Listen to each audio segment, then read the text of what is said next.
Okay, it's 7:30, so we're going to go ahead and get started. My name is Randy Wedin, and I'm a lay teacher here at Zen Center.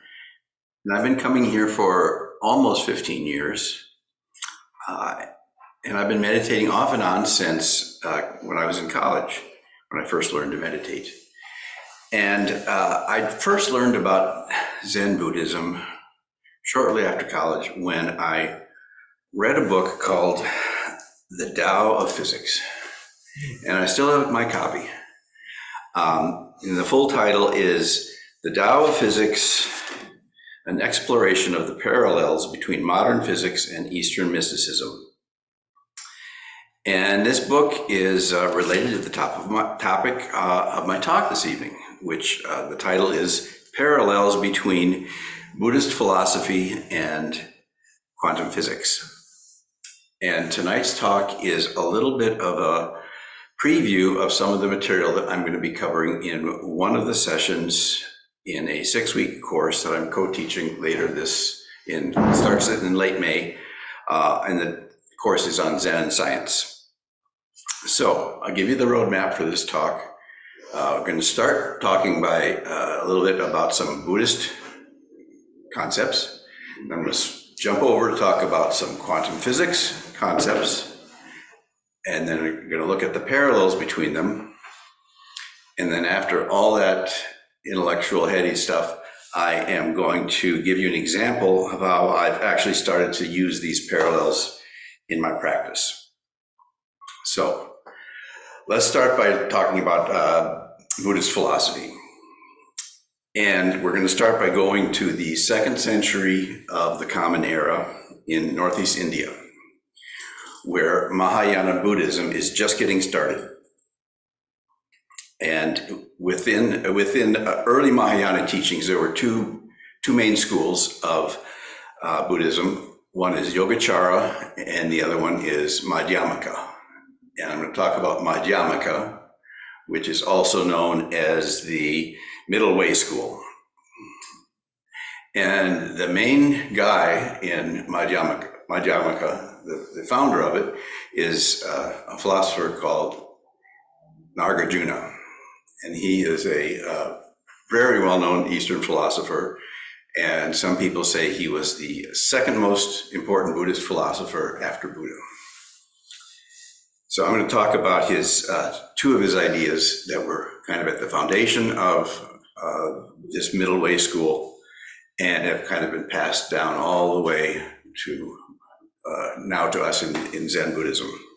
So the first idea is emptiness, which is you hear a lot about.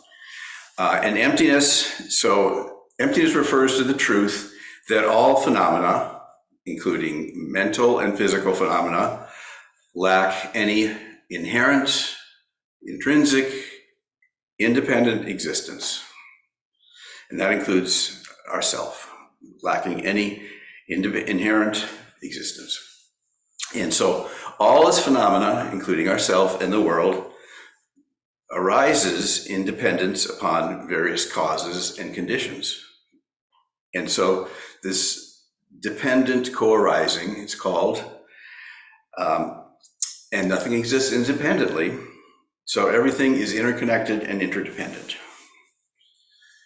So because everything arises dependently and there's all this different causes and conditions going on, causality is really complicated. So it's not simple causality. There's no simple cause and effect going on here. And Nagarjuna goes on to show how he uses a lot of logic. Really, you read his stuff, and it's very logical with his Eastern logic, which is different than our logic. He shows how suffering arises and how suffering can be overcome. So emptiness, that's the first concept. Second concept that Nagarjuna introduced is called the two truths. So the two truths doctrine states that there's a conventional truth and an ultimate truth.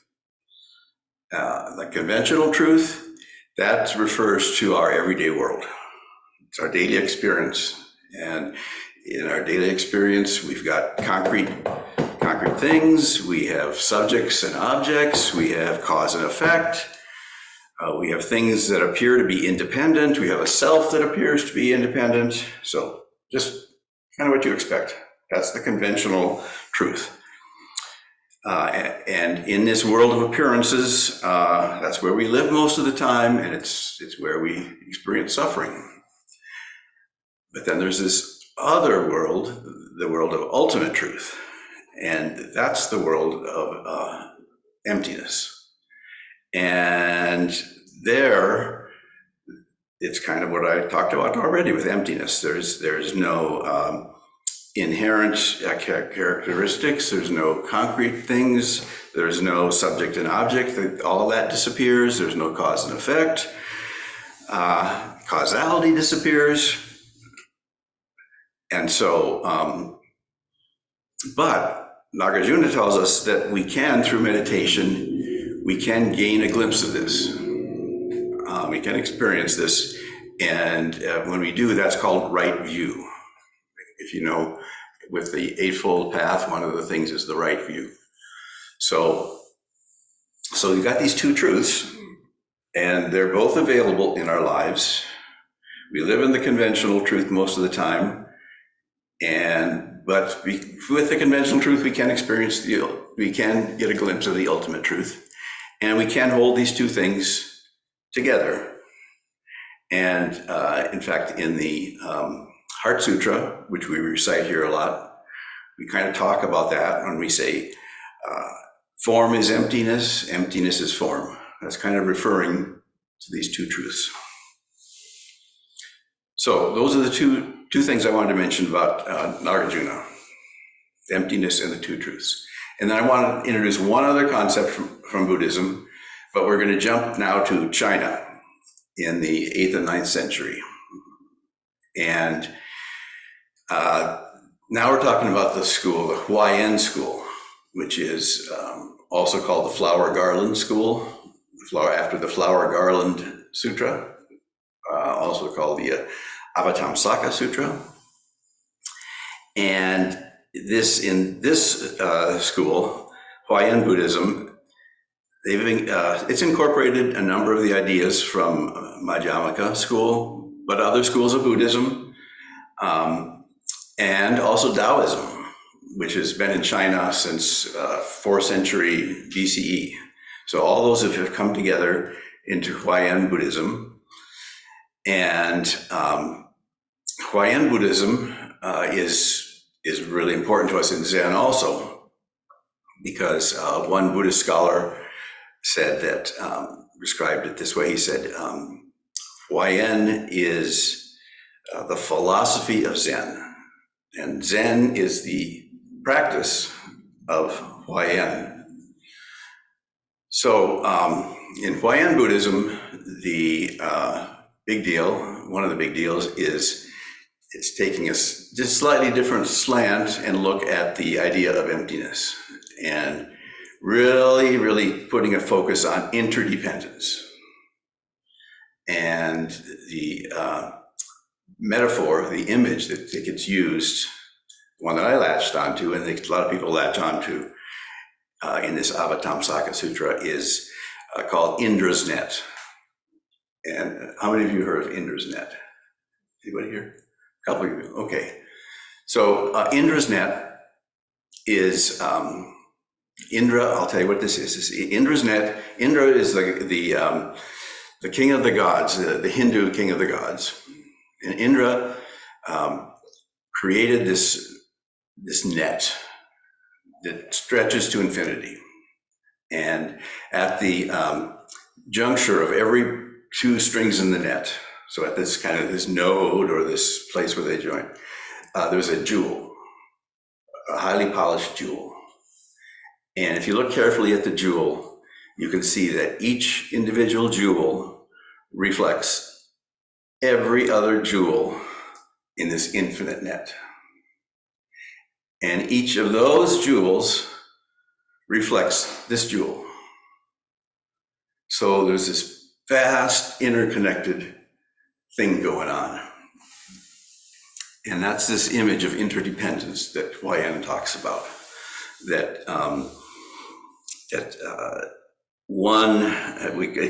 it says that each individual is at once the cause for the whole, and each individual is caused by the whole.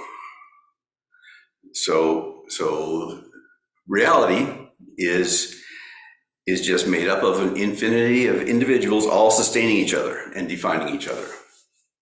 So that's what Indra's net is an image for. That's what Wedin Buddhism is all about. So I'm simplifying. I'm going pretty fast here, but those are. So I've given you 3 concepts of Buddhism. Now I'm going to do something completely different and jump over to quantum physics. And we're going to jump to Europe in the first part of the 20th century, when quantum physics was basically discovered and worked out. And the time period where a lot of this stuff went on was between 1900 and 1927.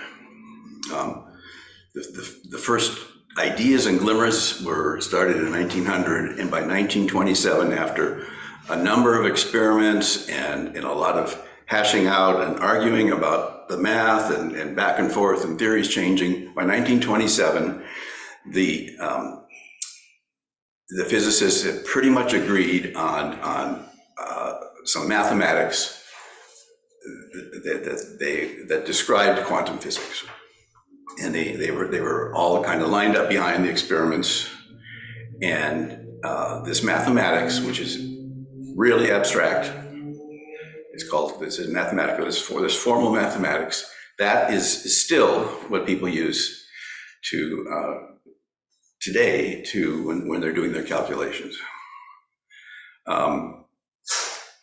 Part of the problem is, it's like I said, it's really abstract, and that's a description of the quantum world in an abstract sense. But people are wondering, what does it really tell us? How do I think about the quantum world if it's this math? So the interpretation of what this math is telling us, that's where people still argue. And there's a number of different interpretations. I'm going to use the most common interpretation when I'm describing, trying to describe the phenomenon. I'm going to give you two big examples from quantum physics. And this is stuff that these examples are, you may have heard of them, but it's things get pretty weird when you start looking at what's going on. And it's weird because it's so different from everything that had been happening up until then.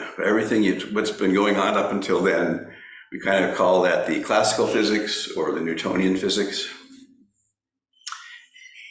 And once quantum physics is strange, weird, not intuitive. So I'll give you 2 examples. And the first one is wave-particle duality. Now, in your physics class, whenever that was, I won't ask anybody about this, but you've probably heard that light can be both a wave and a particle. So, light can what? Light can be both a wave and a particle. And that was, physicists first started getting that idea, started seeing that possibility in 1900. And Einstein kind of nailed it more definitely in 1905, and he won the Nobel Prize for that later. That light, and he showed that light can be a particle, and it can come in discrete chunks. That's what the word quantum means. It's a unit, discrete unit. So the notion that light can come in little chunks, photons we call them, that was pretty weird to this physicist, because up until that time, physicists were pretty convinced that light was electromagnetic waves, and waves are continuous. So you can't chop them up into little chunks. So you got this deal going on where, is it a wave, a continuous wave, or is it discrete particles? And by 1927, they kind of had come to an agreement that, by golly, it's both. It can be both. And the mathematics, they worked it out, so the mathematics showed that too. But that's, how can that be? How can something be both discrete particles and continuous waves? So I'll give you an experiment that shows this. This is a famous experiment called the double slit experiment.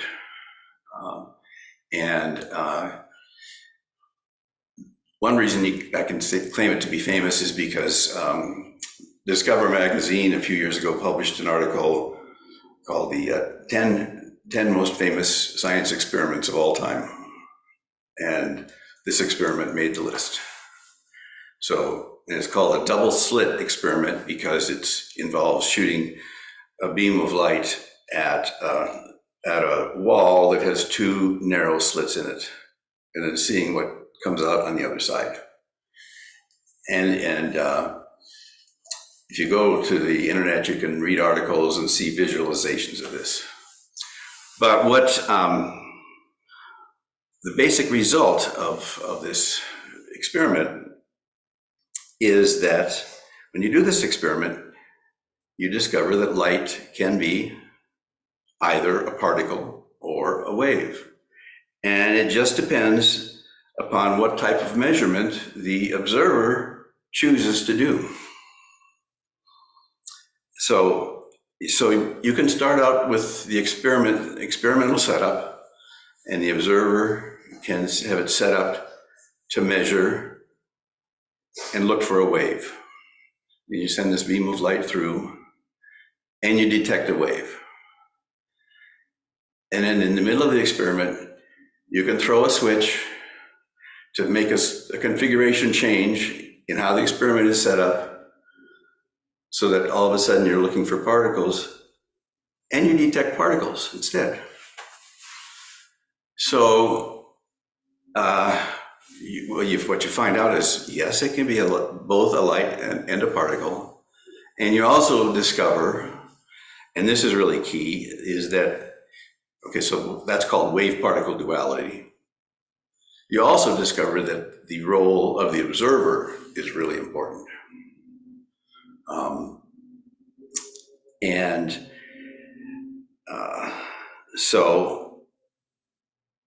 Before I tell you a little bit more about the observer, let me just tell you this wave-particle duality. One of the things that I'm going to give you a couple of vocabulary words here. When you've got the situation, like when the light beam is being shown, and you don't know whether it's going to be a particle or a wave. It's kind of both. It's kind of neither. You say that's you've got the situation of the whatever it is in there is in superposition. So you've got these two things sort of all mixed up, combined. You don't know what it is. Superposition. And the math, you've got this math, I told you, this formal math that's been set up. The math that describes this all is called describing it, it's called a wave function. That's your second vocabulary word. You ever talk about that, the wave function? I see one or two heads nodding. Oh, like Schrodinger's cat a little bit. Yeah. If I had more time, we'd all talk about Schrodinger's cat. You probably heard of Schrodinger's cat. So you got this wave function where you've got this superposition of a light that could be a particle, it could be a wave. And then when you make the measurement, then they say the wave function collapses. And I'll observe that's when you find out whether you've got, depending upon what you're measuring, whether you've got a particle or a wave. And it's not until you make that measurement that you figure out what you've got. And so you've got this situation where you don't really know what's going on. What is reality inside this wave, with this wave function, until the observer gets involved, and then you've got an answer. And one of the physicists said, well, we shouldn't even call it an observer. We should call it a participator, because that person is participating in creating reality. And that person is well, like I said, participating in this guy. The person that came up with this is a physicist named John Wheeler, and he said that this participator is involved in the creation of reality in this participatory world. So this is a lot different than what Western science used to think. No longer do we have this subject, looking at an object, but we have a participant that's involved in some sort of relationship creating the world. So that's wave particle duality. Is that weird enough for you guys?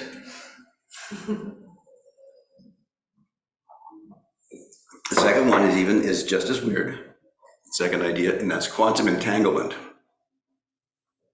And that idea is a fundamental thing in quantum physics, where two particles can become connected in such a way that the state of one of the particles is correlated with the state of the other particle, and they stay correlated even when they're far apart. And so this was proposed as a thought experiment back in 1935, but it wasn't really experimentally detected until the 1980s. So first they are close together, and that's what they... Okay, I'll explain the thought experiment a little bit. So say we've got two electrons, and we've got them connected, we've got them correlated with each other in the lab, and you can do this. And certain properties you can make them so they're correlated with each other. And one of the ones one of the properties is called spin, which and when you put two electrons together, you've got this property called spin, and one of them has to be spin up and one has to be spin down. That's just the way the physics works. They're paired, spin up and spin down. So and we say they're entangled, but we don't really know which one is which. And they're in this wave function, mathematically. So they're entangled. We don't know. There's a probability, half and half, that this electron here is up or down. This one is up or down. So say that we're doing this experiment in this room, and we've got these two electrons, and I ask you to take one of the electrons into the Buddha hall and give it to Jay, who's a teacher in there. So we've separated them by a distance, but they're still entangled, they're still connected to each other. And we don't know if our electron is spin up or spin down. We don't know whether that electron is spin up or spin down. But then we decide to make a measurement in here. So the wave function collapses, and we discover that our electron is spin up. And at the exact instant that we know that our wave function is, that our electron is spin up, that electron in there is spin down. And they would know that it was spin down. And that happens no matter how far apart these are. Because the two things that are entangled become disentangled. And they've done, like I said, this was a thought experiment, but it got proven in the 1980s, and they've now done experiments where they've separated these things up to over 700 miles. And theoretically, they could be light years away. And instantaneously, that this one is up and that one is down. So Einstein called this spooky action at a distance, and Einstein didn't like it at all. So this quantum entanglement, you think, oh, well, that's really interesting, but what's good? What good is it? Well, it turns out that it is good for something, and the people that did these experiments won the Nobel Prize last October, the 2022 Nobel Prize in physics, and the quantum entanglement is being used in things like quantum cryptography and quantum computing. So those things are just kind of in its infancy, but a lot of money is going into building those technologies, and you'll be hearing more about them in the coming years. But those are based on quantum entanglement. So I don't know, maybe if you're thinking ahead a little bit, maybe you're starting to see maybe there's some parallels here. Because now I'm going to talk about the parallels between the physics and the Buddhist concepts. And this book talks about them. This book was published in the 70s, so it's still a good book. Some things are a little bit out of date, but there are books published more recently that talk about the same thing. Here's a book called The Quantum and the Lotus, written by a Tibetan monk and a physicist, sort of in dialogue. Pretty interesting. One person that's really interested in this is the Dalai Lama. This is a book we're going to be using some of this for our science and Zen class. But Dalai Lama, has brought together scientists and Buddhists to explore the relationship of Buddhism and science. He's had various conferences, and he's had some conferences involving quantum physicists and Buddhist monks. And he's also done it with neuroscientists. And here's a book that I've been looking at called The Monastery and the Microscope. And its subtitle is Conversations with the Dalai Lama on Mind, Mindfulness, and the Nature of Reality. So they've collected some of the lectures and conversations that went on at these conferences. About half of this is about physics, and the other half is about sort of neuroscience.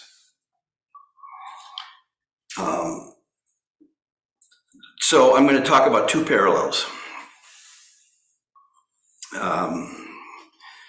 First one is, let's just look at the wave-particle duality and the two truths. So if you remember back, wave-particle duality, that old double-slit experiment, we said that there's, depending upon how you make a measurement, the wave function collapses, and it really depends upon what the observer is doing. And at one point, before the observer gets involved, we can't say what's going on, really. It's in the light is in this superposition, which you don't really know what's going on. It's just this mathematical formula. And afterwards, then all of a sudden you can say, okay, we know concretely what it is. But then you've got the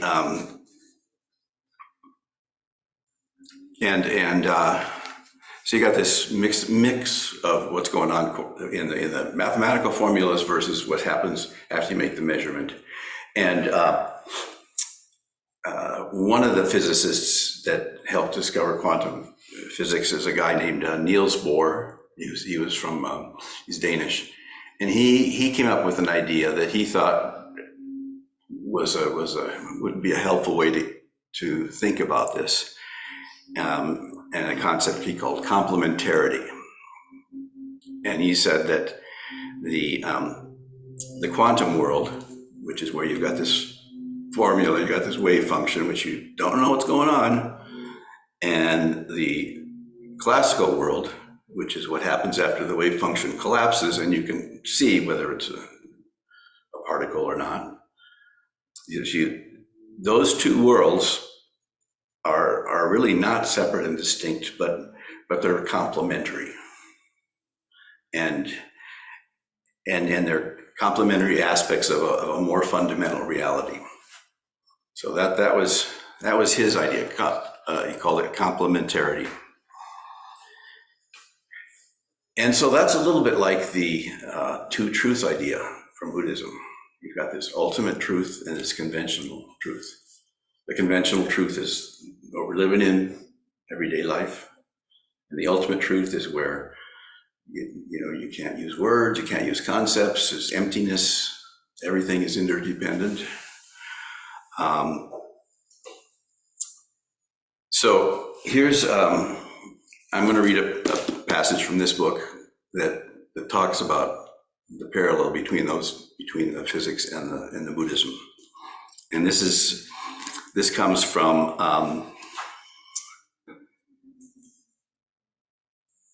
a monk named, I'm probably not pronounce it properly, Thupten Jumpa, but he's the Dalai Lama's main English translator. So if you've ever seen the Dalai Lama give speeches, he's the person that sits right next to the Dalai Lama, and the Dalai Lama is consulting with him, and sometimes the Dalai Lama would speak a little bit, but sometimes this person will speak. And he's a Tibetan monk, and he also has a PhD in religious studies from Cambridge University. So he's a smart guy. And in this book, he wrote a chapter in here, and based on a speech he gave after a couple of physicists had been talking about their view of things. And here's, I'm just going to read a paragraph. He said, in some ways, the two truths of conventional and ultimate reality act as a kind of movable frame within Buddhism. Depending on the question being asked, one frame might be more appropriate than the other. The tension between them is similar to what we've encountered in our previous discussions on physics. The views of classical physics versus quantum theory are likewise frameworks that apply to different levels of analysis. The classical Newtonian view and Buddhism's conventional truth both apply to everyday appearances, discrete objects, and so on. But once you enter the realm of modern quantum physics, our everyday solid reality breaks down and all phenomena become completely relational and interdependent. This aligns closely with the Buddhist view of ultimate truth, where even the notion of traditional causality no longer applies. The challenge in both cases is to hold the two views simultaneously and use them most effectively for the question at hand. So that's the parallel between wave-particle duality and the two truths. And the second parallel I want to talk about is quantum entanglement and Inder's net. And so you recall quantum entanglement is where we took the electron next door, or we could have taken it light years away, but things are still connected. And Inder's net is where the jewels, every jewel reflects every other jewel, and everything's interdependent. So both of them kind of are suggesting that the universe isn't made up of isolated, independent things, but everything is all part of a larger interconnected system. And that actions on one part of the system affect everything else. So that's the parallel. And there is a branch of physics called quantum cosmology, where scientists are exploring this parallel. And quantum cosmology applies the quantum physics to the study of the universe as a whole. And so here's one wild and crazy speculative idea that they're tossing around. They're saying, okay, shortly after the Big Bang, when all the matter of the universe was really closely together, the conditions were right for everything to become entangled. And so we have a wave function called the universe wave function, in which everything is entangled. So that's like Inder's net. And I hadn't really heard about that until I was listening to a lecture from a philosopher that was giving a lecture on quantum physics and Buddhism. So, but he went on to say this is highly speculative. So he compared it to Inder's net. He compared it as well. He did with Inder's net, exactly. Yeah. So I've given you, your brains are probably spinning. This has all been just stuff up here in the head. Nothing down here in the heart. So is there anything practical from this at all? And I've got one or two, I've got something that when I think about this, it's a little bit practical. So I'll give you an example of how I think this could be applied, these parallels. And so I'll tell you that I like metaphors. And I think they're really important in helping people understand things. And the Buddha did too. The Buddha used lots of metaphors and stories. And so I started thinking about how we can use metaphors from quantum physics to enrich our understanding of Buddhism. So, the metaphors that we usually hear when we attend a Buddhist talk are kind of the same ones over and over. You hear about a river, flowing river, that's impermanence, or a mirror, that's your mind is a mirror. And the first few times you hear that, those are great. But the 10th or 11th time, it starts getting a little stale to me. It doesn't really startle me like it did the first few times.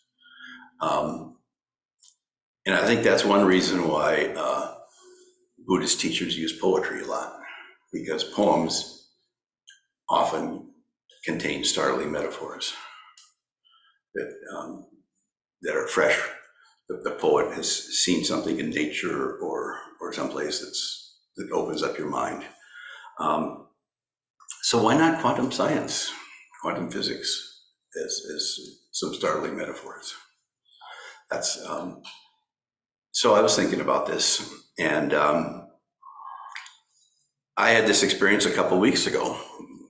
I was thinking about this, and I was meditating before the Sunday talk a couple weeks ago here, and it was when the bell rang halfway through the meditation session. There was, and then it rang to start up again. I noticed, that the room was really, really calm and peaceful and still. Somehow how it's like that. You kind of feel this energy. There's a lot of people there, 40 or 50 people there. And so I was sinking into that, and I thought, I wonder if this is like being in a wave function. And then I thought, I'm entangled with a speaker up there because he and I have talked a lot. We've shared a lot. So he has affected my life, and I've affected his life. And then I thought, someone across the way, actually I looked across the way at you, Deb, and I thought, I'm entangled with her because we've become friends.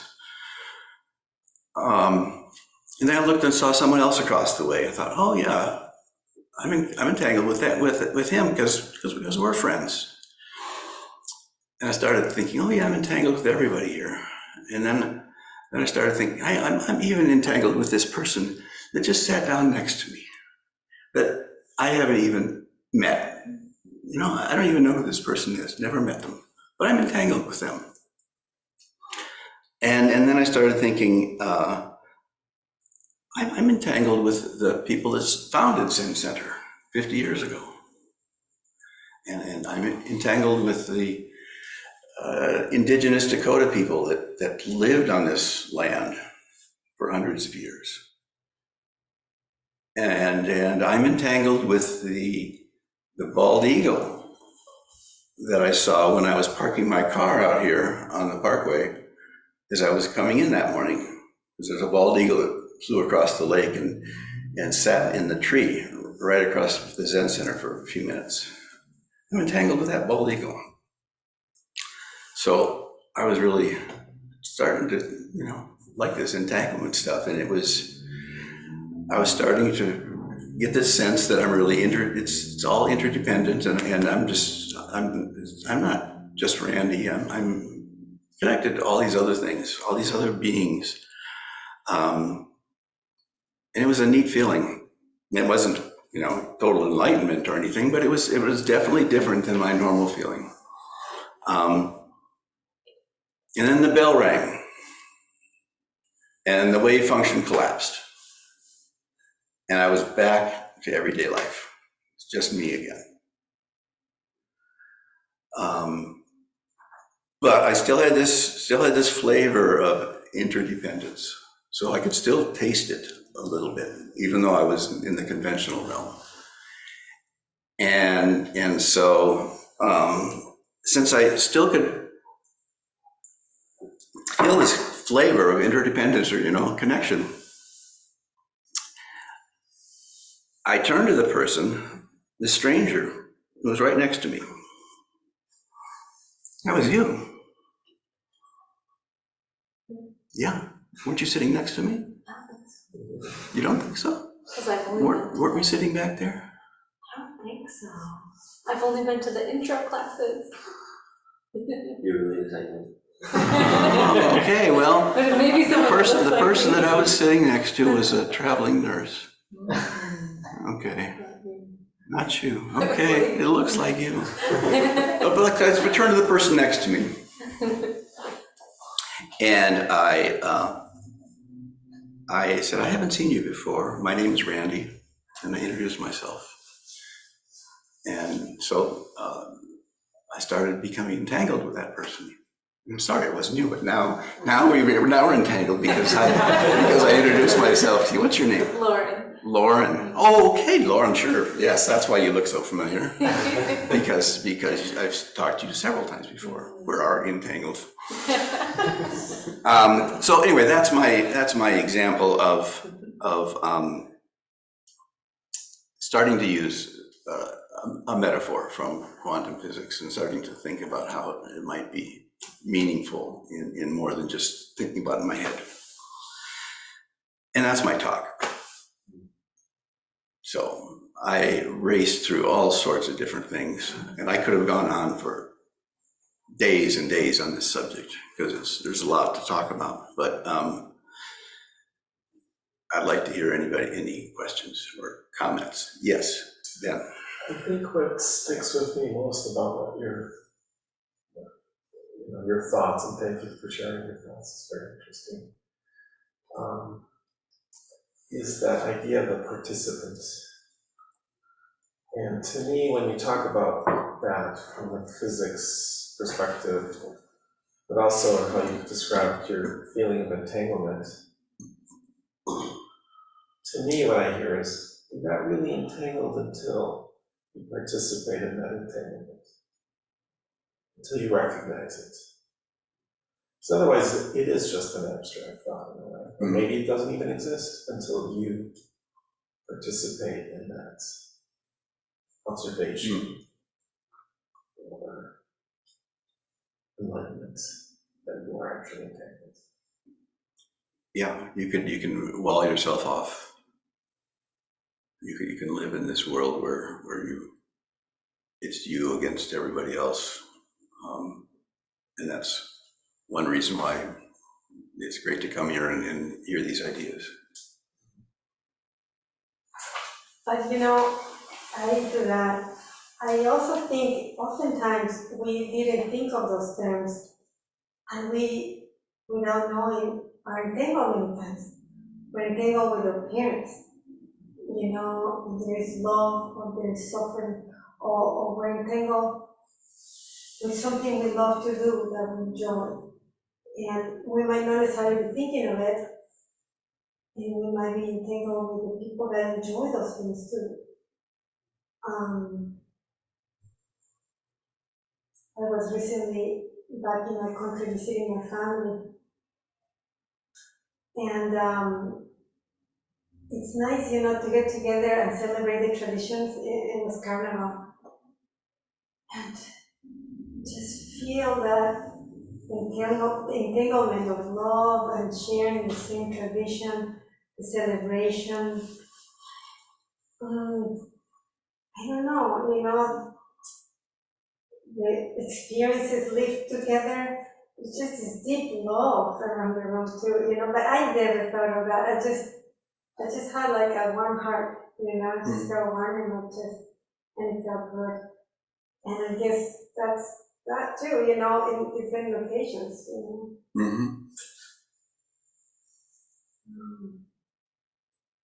Thank you. Yeah. Would you also liken dependent origination to quantum entanglement as well? A dependent origination is this notion partly of things, it's like this thing's co-arising, and it's everything it's well, yes, because dependent origination, which is related to emptiness, which is related to interdependence. I mean, all these things are entangled together. So yeah, when I was trying to figure out how to divide these things up, it was pretty hard because some of these concepts, they kind of are entangled. So I would say yes, they're related. Are there any mathematical things going on with the cosmos, with this entanglement? Any theories there? And is it, the word is time and space? It like collapses or something? Well, I didn't even get into time and space. These books all talk about the theory of relativity too, because that was being discovered at the same time period, and that's a whole nother Dharma talk. Okay. There are parallels between Buddhism and relativity, but I'm not as familiar with that. And then the question of where did time and space come from, and how do they emerge? I'm not ready to tackle that one. The basis of the question, my question is that, okay, if there is this time and space thing, then we can go back and say that I'm interconnected, interdependent, or entangled with everyone that's come before, since the Big Bang. Was it before or after the Big Bang? Yeah.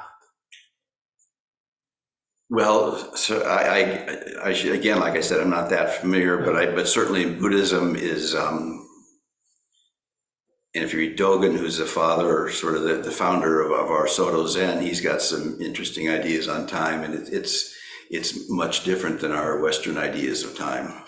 It's not straightforward. And Einstein and his relativity theories were also kind of upset the apple cart with time and made us think about it differently.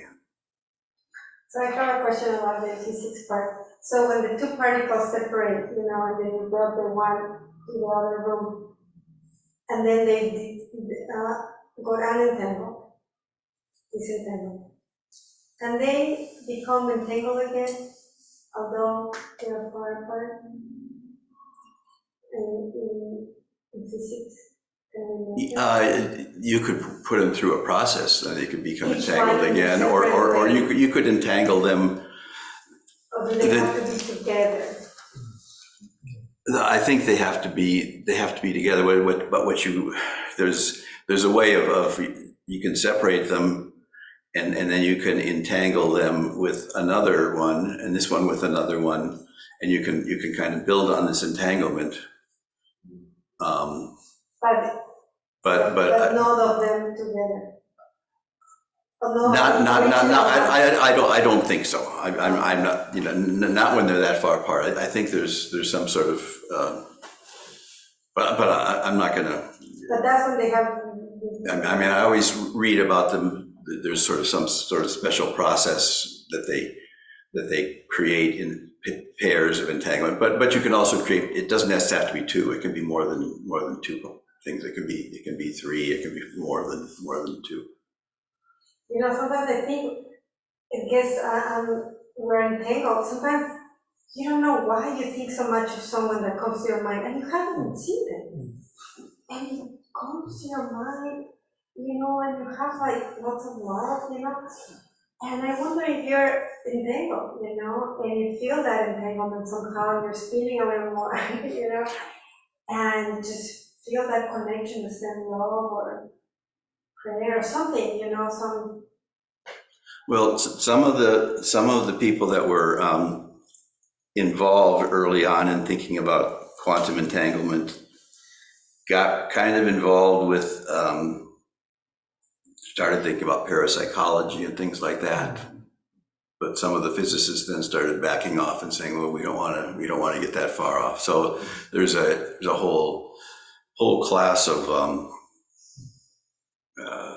thinking called quantum woo, which is, taking things a little far. And I being a scientist myself, I decided not to go there. But there are people that are definitely talking about that sort of thing, that those sorts of connections, and I wouldn't want to say that they don't exist. And I won't monopolize anymore, but I feel a lot of entanglement and maybe more so with my dad since he passed away. Mm. It's a lot of love connection. Well, if you think about, I mean, we didn't know this stuff about physics just 125 years ago. A lot we didn't know then. We used to say what we're going to know 125 years from now. I mean, it's. Randy, I have a question for you. Yes, Deb. Thank you so much for your talk. I really enjoy the science and Buddhism. So this might be woo-woo, but if I'm like in a spin state, maybe there's a counterpart spinning in a different direction someplace. Or maybe I'm particle and maybe there's a waveform of me someplace. Well, yeah, well, to tell you that I said there's a lot of different interpretations of quantum, of how to interpret this mathematical structure. There's a interpretation that a number of people believe it's maybe second or third on fourth on the list of popularity, that says the wave function doesn't collapse when you make the measurement. It branches and into different world. And there are many worlds. This is called the many worlds theory. Multiverse. Yes, multiverse. So that every time, so in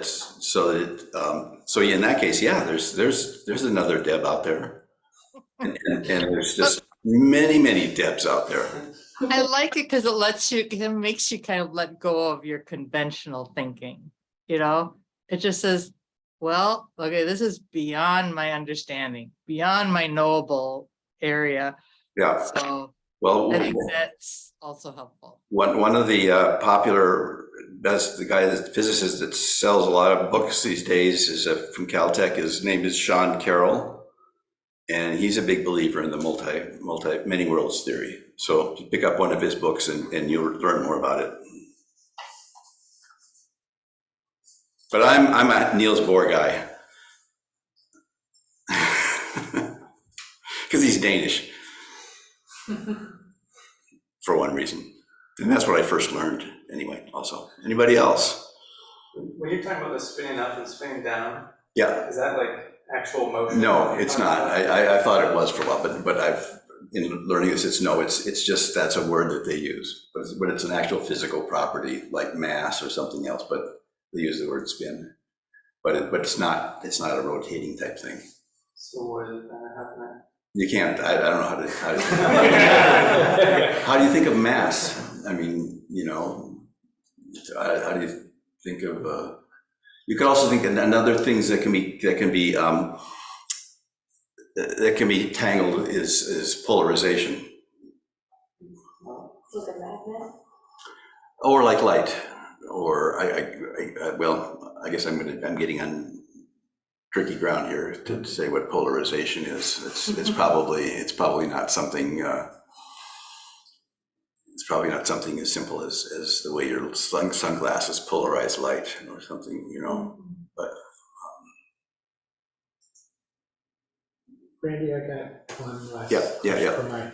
So how does what we did before you talk, sitting, Shikan, how does that fit into this? What am I doing when I'm doing that? I'm thinking, am I a participant? Can I be likened to a participator in that?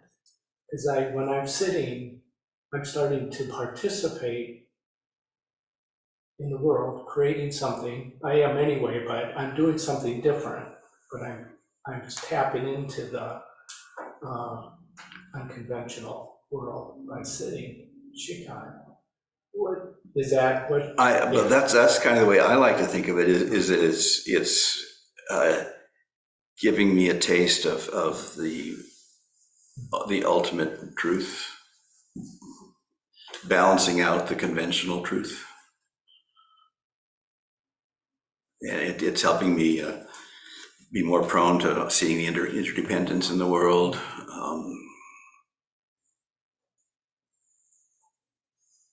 My experience when I sit, I'm like, this is kind of crazy. So it isn't very conventional. It's like I'm gonna take out, a half hour or so and just sit and look at a wall. Mhm. It's like, what am I doing? But it's like, that's what I'm thinking. It's going in that space where I empty this. Mhm. I don't know, so I'm just doing this. Mhm. It's on the conventional thinking of reality, it's like, what are you doing? You're trying to look at a wall. Yeah. I have a question. Yeah, go ahead. Could you entangle with a future outcome if you wanted to?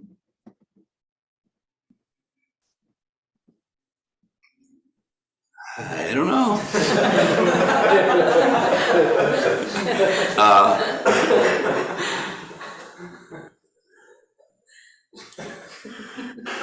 I'm not gonna touch that one, Zach. It's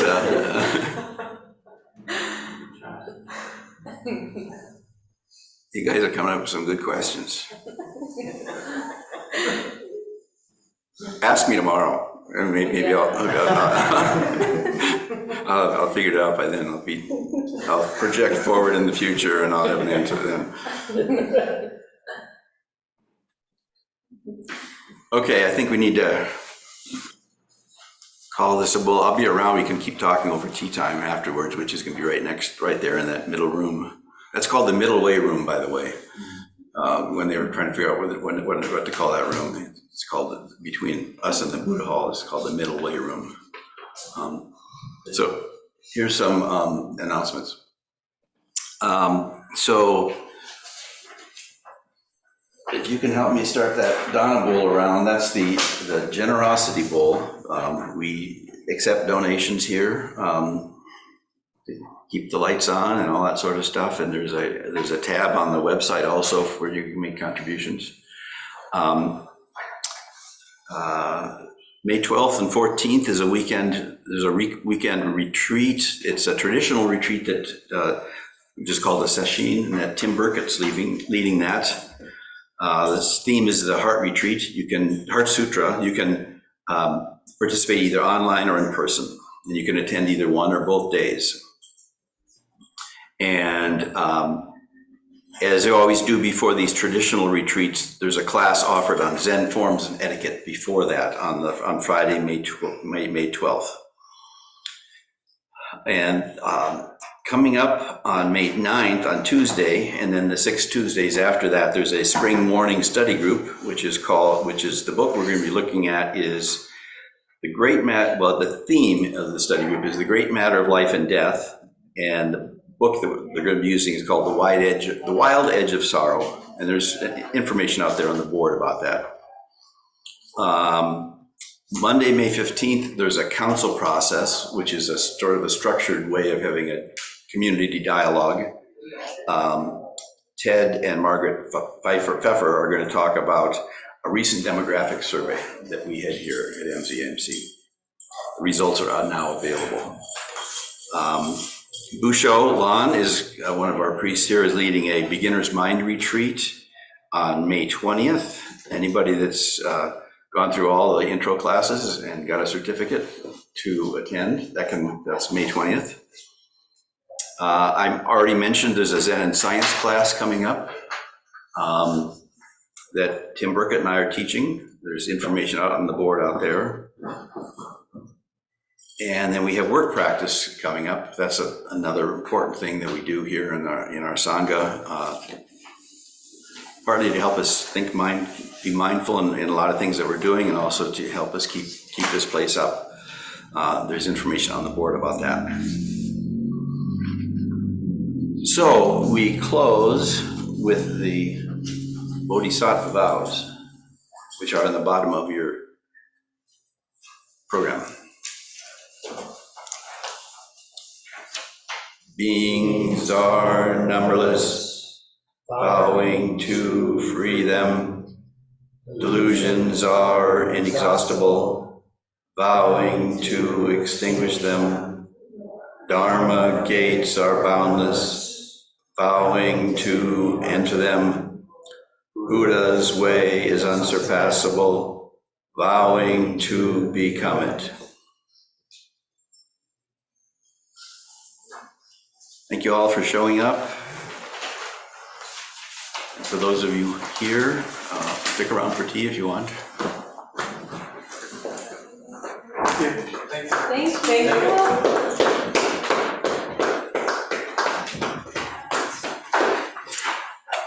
Thank